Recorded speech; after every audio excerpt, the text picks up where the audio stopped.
Սիրելի ռադիոլսողներ եւ ռադիոդիտողներ, FM 106 եւ 5 հաճախականության վրա են ձեր ռադիո ընդունիչները, կամ դուք մեզ դիտում եք լրատվական ռադիոյի գործարար ալիքի թվային հարթակներից որևէ մեկում։ 5 շաբթի է այսօր, տեխնոլոգիական 5 շաբթի է, Tech Hire հաղորդաշարն է, Սարգիս Կարապետյանի ԱՏԶՄՏ-նորենի հեղինակային հաղորդումն է սա, ողջույն։ Ողջույն։ Մի հետաքրքիր բանի մասին ենք խոսելու, բայց սկսենք մի իրադարձային լուրից։ Հերթական հետաքրքիր միջոցառումն է տեղի ունենալու, որը ասոցիացիան է կազմակերպելու։ Մի փոքր միջոցառման մասին խոսանք, հետո անցնենք բուն թեմային։ Այնքան միջոցառումներ են կազմակերպում, մարդիկ կա մտածում են մենք միջոցառումներ event կազմակերպություն ենք։ Event agentствեք։ Բայց միջոցառումները կարևոր կետեր են մեր էկոհամակարգի կյանքում։ Ապրիլի վերջ պատրաստվում ենք Digicode-ին, որը Հայաստանի ամենամեծ ծրագրավորման մրցույթն է։ Անցած տարի 1600 երեխա է մասնակցել դպրոցական երկու անվանակարգերում, կրտսերների եւ ավագների։ Այս տարի սպասում ենք ել ավելի մեծ մասնակցություն, մոտ 2000 հայց ենք սպասում։ Միջև այս հաղորդումը գնա արդեն հայտերը բացված կլինեն։ Ինչ է, այսինքն ինչ-որ մարդիկ կլինեն, որոնք վստահ լավ չեն հետևել, այսքան տարի կամ նոր են հետաքրքրվում տեխնոլոգիական ոլորտին։ Ինչ է ինքը, միջոցառումը։ Դե ոնց որ մենք ասում ենք, որ տեխնոլոգիական կրթությունը արմատը ընդհանրապես տեխնոլոգիական կրթության ողնաշարն է։ Վերջերս էլ մեր համաժողովի ժամանակ կրթության նախարար Ժաննա Անդրեասյանը իր ելույթում նշեց, որ տեխնոլոգիական կրթությունը աստիճանաբար դառնում է Հայաստանի բրենդ։ Մրցույթները դրանց եւ երկու իմաստ ունեն։ Մեկը ստուգողական աշխատանք են, թե ինչա կատարվում, ինչ որակի դիմումների որակից, մասնակիցների քանակից, հաղթող գործերի որակից մենք ահագին ինֆորմացիա ենք ունենում, թե լայնամասշտաբ 2000 երեխա որ մասնակցում է, դու ընդհանուր ունենում ես պատկեր, թե ինչա կատարվում, որ մարզերից են հաղթում, որ մարզերից են ակտիվ դիմում եւ այլն, ընդհանուր տեխնոլոգիական կրթության մասին ահագին հետաքրքիր ինֆորմացիա ենք ստանում։ Իսկ աշակերտների ու ուսուցիչների համար սա շատ ուժեղ մոտիվացիոն գործիք է, ու ոնց որ մեր գործընկերներից սիրում են նշել, որ ամիս մրցույթ չեն կազմակերպում, ուրեմն գործ չեն կարել։ Իրականում անհնար է ամեն ամիս մրցույթ կազմակերպել, բայց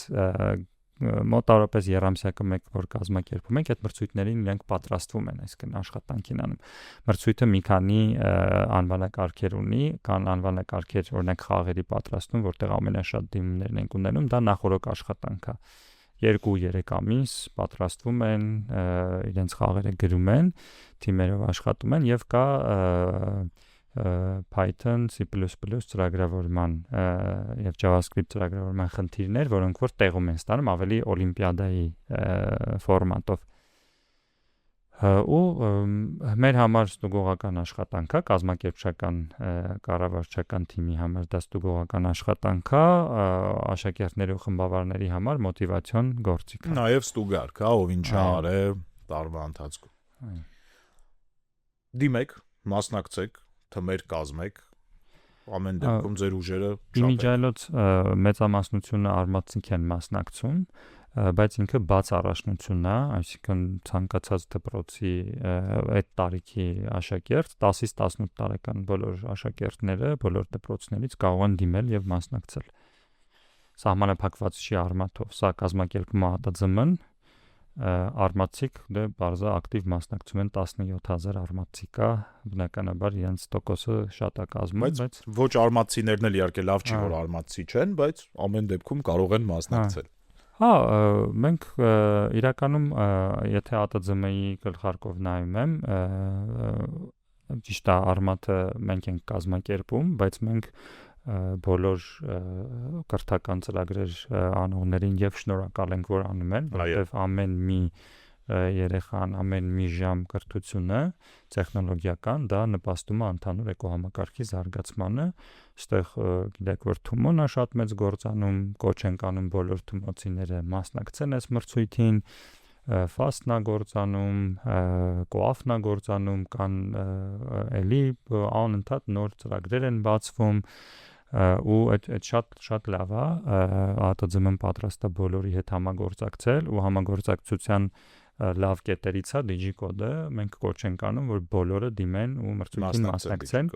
Նաև սա շատ լավ հնարավորություն է բոլորիս համար ստուգելու եւ մեր եւ կրթության նախարարության համար որպես արմատի մեծ հովանավոր եւ կազմակերպիչ տեսնելու, որ կրթական ծրագրերն են ավելի էֆեկտիվ, օրինակ խաղերի ծրագրավորման մրցույթում, եթե հաղթում են, օրինակ ռոբոտիկայի մրցույթում,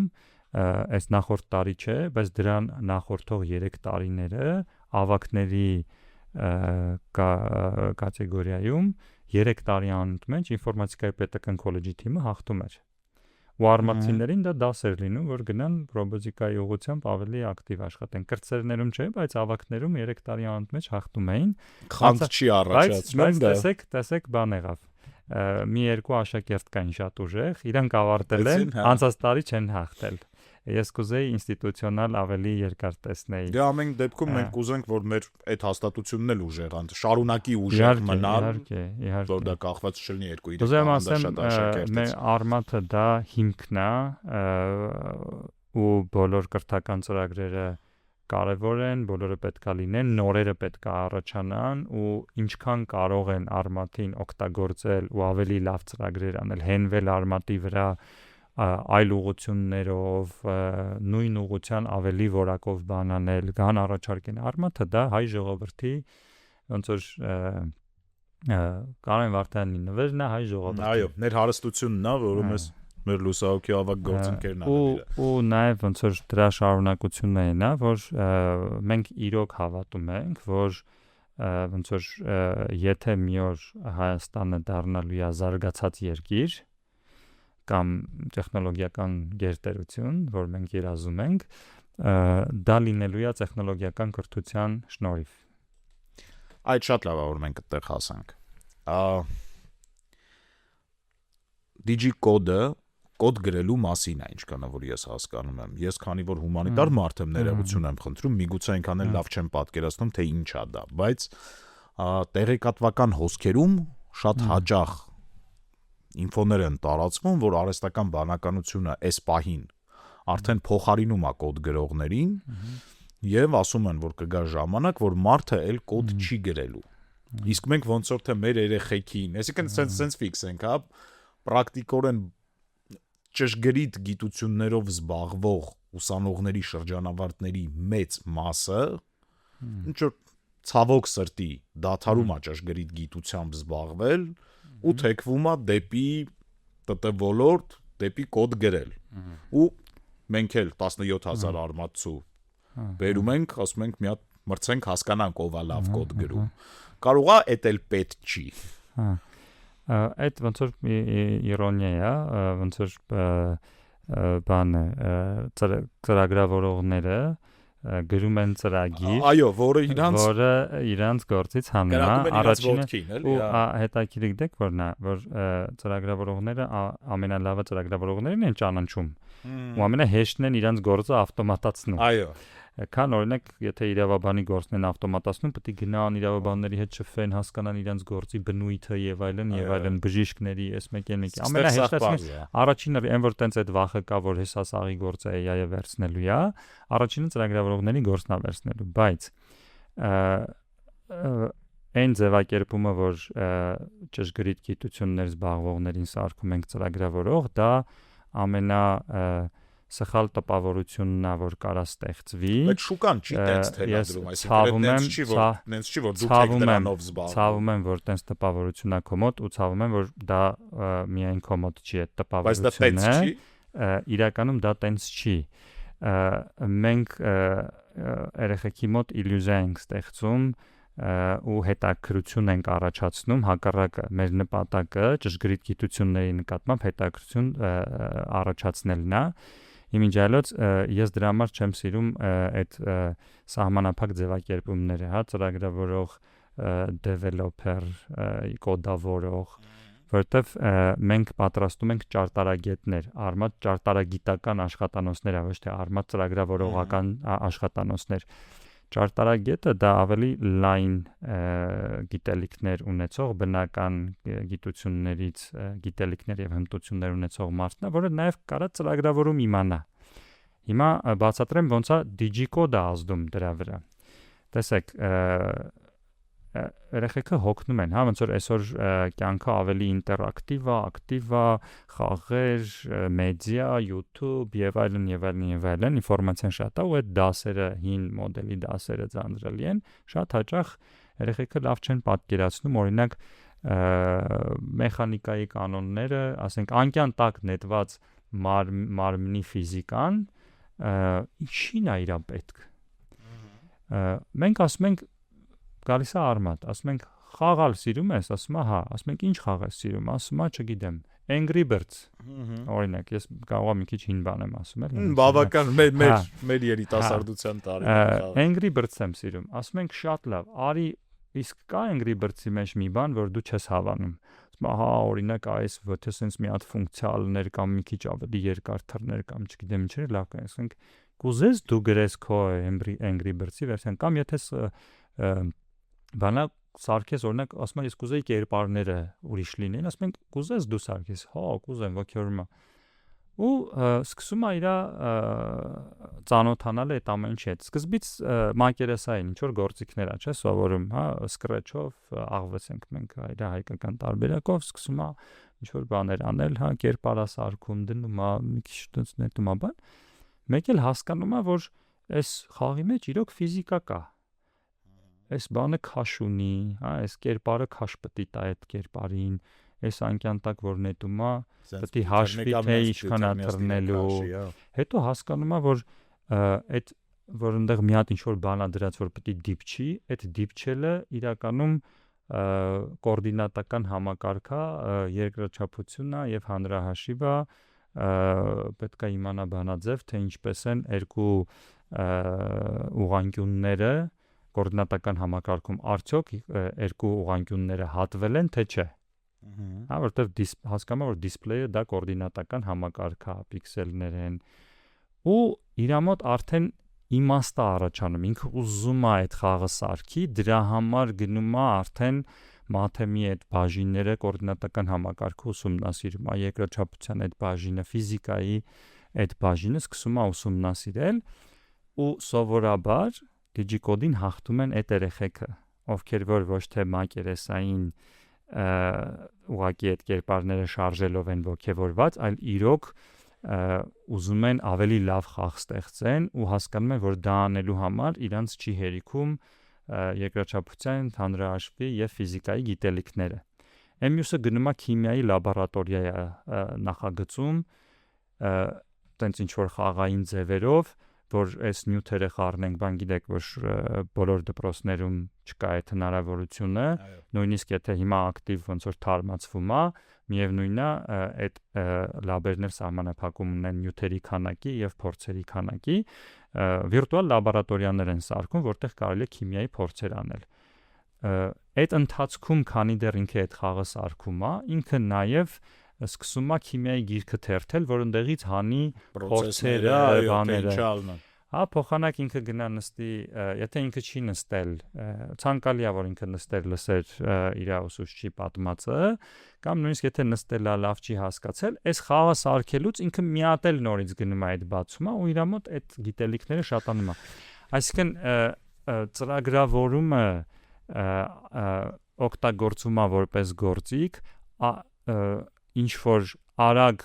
արդյունք տալու կամ ինչ որ մոտիվացիա ստեղծելու, որպեսզի իրենք ավելի լայն բնագիտության մեջ խորանան։ Պատանիների հարցը համեմատաբար ավելի հեշտ է։ Իրանք դեռ ժամանակ ունեն կողմնորոշվել։ Բայց այս պահին բարձր տեխնոլոգիական ինդուստրիայի մեջ աշխատող մարդկանց այդ հոտ զանգվածը եւ արհեստական բանականության սովորելու, հա, երևի թե որտեղ ինքն էլ է սովորում, սովորելու ակտիվ տեմպ, արդյոք մենք չենք գալու խնդրի առաջ կանգնենք մի պահ ու ունենանք չոր գործազուրկների մի հատ լուրջ զանգված։ Հայաստանում գոնե, աշխարհում էլ, բայց մենք Հայաստանի օրինակով գնանք։ Հետո ներողություն եմ խնդրում, ուրիշ բան էլ կա, Հայաստանը որպես արտապատվիրման համար հարմար պետություն, ամեն դեպքում ինչքան էլ հարմար լինի, դժվար թե կարենա մրցակցի արհեստական բանականության հետ։ Դες իրականում այստեղ մի քանի բան կա, էլի։ Առաջինը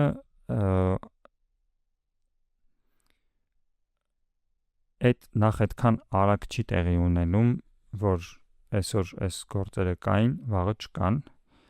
ճիշտ է, շատ ավելի արագական ուրիշ ինդուստրիաներում, հա, բայց այդ ադապտացիայի համար ժամանակ պետք է,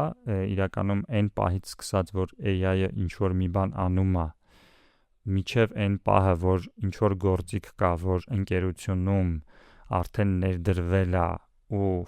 արդեն full AI-ը դա փոխարինում է, բավականին ժամանակ է տևում։ Այսինքն որ հայտարարվում է, որ AI-ը այսօրվանից ChatGPT-ին կամ Claude-ը հայտարարում է, որ այսինչ գործողությունը անում է արդեն։ Մինչև դա դառնում է գործիք ու ներդրվում է ընկերություններում, այդ որոշ process-ներ կա մի քանի ամիս ու մի քանի տարի կարա տևի, կախված թե ինչ գործողություն է։ Հիմնականում այս պահին ինչա կատարվում, ինչ տիպի գործերն են կրճատվում, որոշ գործատուներ ասում են, որ իրանց մոտ նկատվում է, որ բարձր մակարդակի ճարտարագետները, այդ senior ծրագրավորողները իրանց տենց ասում են, այդ իրանց մոտ էֆեկտիվության տասնյակ անգամներ, մինչև 50 անգամ էֆեկտիվության բարձրացում է տեղի ունենում, որտեղ իրանք հիմնականում ճարտարապետներն են այդ սիստեմների, հա, իրանք են նախագծում, իրանք այդքան շատ կոդ որպես այդպեսին չեն գրում, քան ավելի շատ մտածում են այդ սիստեմի ճարտարապետությունը, համակարգի ճարտարապետությունը, ու իրանց միշտ օգնում են ավելի միջին փորձով եւ նոր սկսնակ ծրագրավորողները այդ կոդ գրելու գործում, իրանք էլ իրանց գործը մի հատ վերանայում են ու իրանց սովորացնում են, իրանց գործը հիմնականում այդպեսին է, բարձր որակավորում ունեցողներին է։ Իրանց AI-ը ավելի շատ այդ հարցում է օգնում, եթե այն ժամանակ իրան պետք էր 50 սկսնակ եւ միջակ խառը, հա, ասենք չեմ 7 միջակ եւ եւս հա 40 բան, սկսնակի ինքը գործեր, հանձնարարություններ տալի մի ճարտարապետության մեջ, հիմա իրանց մեծ մասի գործը AI-ը արդեն անում, հա, Copilot են ասում, հա, համավարող, համաօթաչուչ, հա, որ օգնում է իրան արագ այդ մասերը անել ու շատ ավելի որակով մարդկային սխալներ չկա, իհարկե AI-ն էլ իր ոնց որ սխալները ունի, որ ու ստեղ սենց է փոխվում։ Այն մարդիկ, ովքեր չգիտեն դա ոնց գրեն, AI-ին հարցնում են,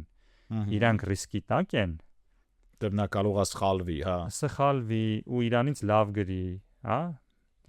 Այն մարդիկ, ովքեր AI-ին հանձնարարում են ու կարան ստուգեն AI-ը ճիշտ է գրել թե չէ, իրանց էֆեկտիվությունը տասնյակ անգամներ բարձրանում է։ Որտեւ իրանք նույն ձև հանձնարարում էին մարդուն, ու ստուգում էին մարդու արածը։ Հիմա իրանք AI-ին են հանձնարարում, AI-ը ավելի արագ է անում։ Ճիշտ եմ հասկանում, որ ամեն դեպքում AI-ին աշխատացնելու են մարդիկ, այսինքն ուզում եմ ճիշտ ձևակերպեմ հարցը, էլի, ինքը չի փոխարինելու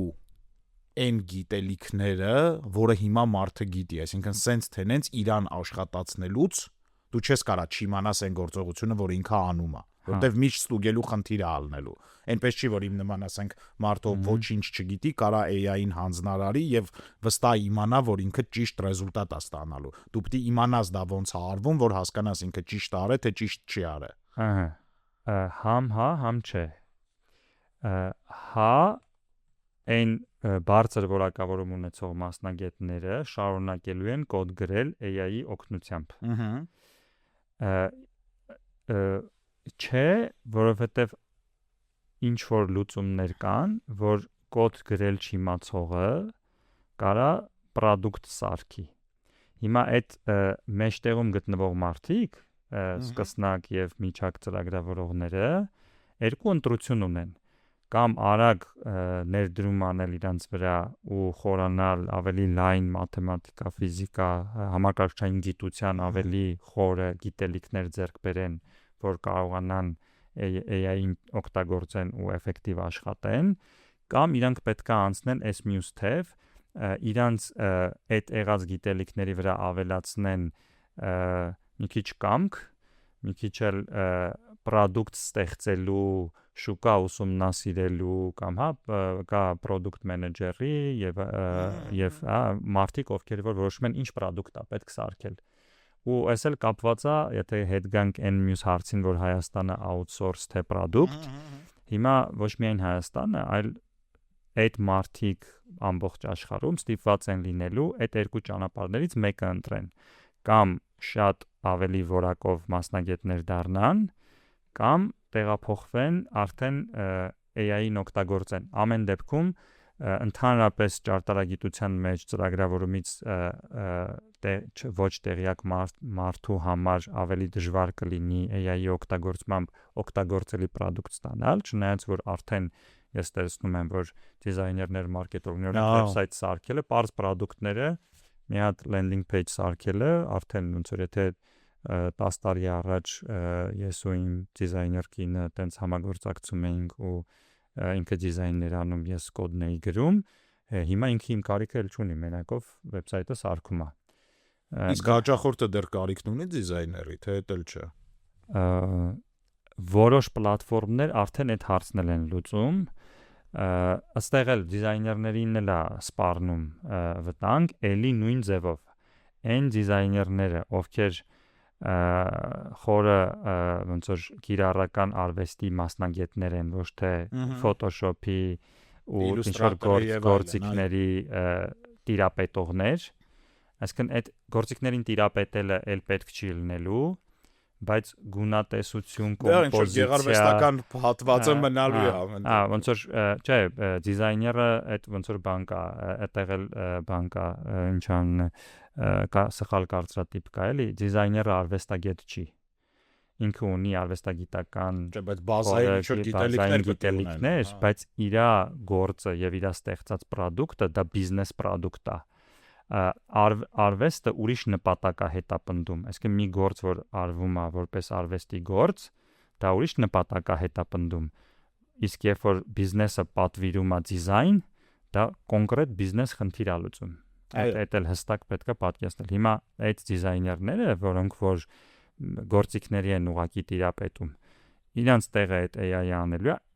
էլի նույն բանն է կատարվում։ Խորը լավ կրթություն ստացած ու լավ այդ հասկացող դիզայներները շատ ավելի արագ իրանց ավելի կուժեղանան, թույլերը ավելի կթուլանան փաստորեն, ու սենց ես նկատել եմ, որ իրականում շատ հասկանալի է, երբ որ համեմատում ենք բժշկության հետ։ Քանի որ բժշկությունը իր բնույթից ելնելով է այդպեսին, բոլորը գիտեն, չէ՞ որ բժիշկ դառնալը երկար գործ է, 5 տարի, 7 տարի, 10 տարի սովորում են, նոր ոնց որ քեզ թույլ չի տրվում, որ դու մտնես վիրահատության, սխալ անես, այդ սխալից սովորես։ Այո։ Դրա համար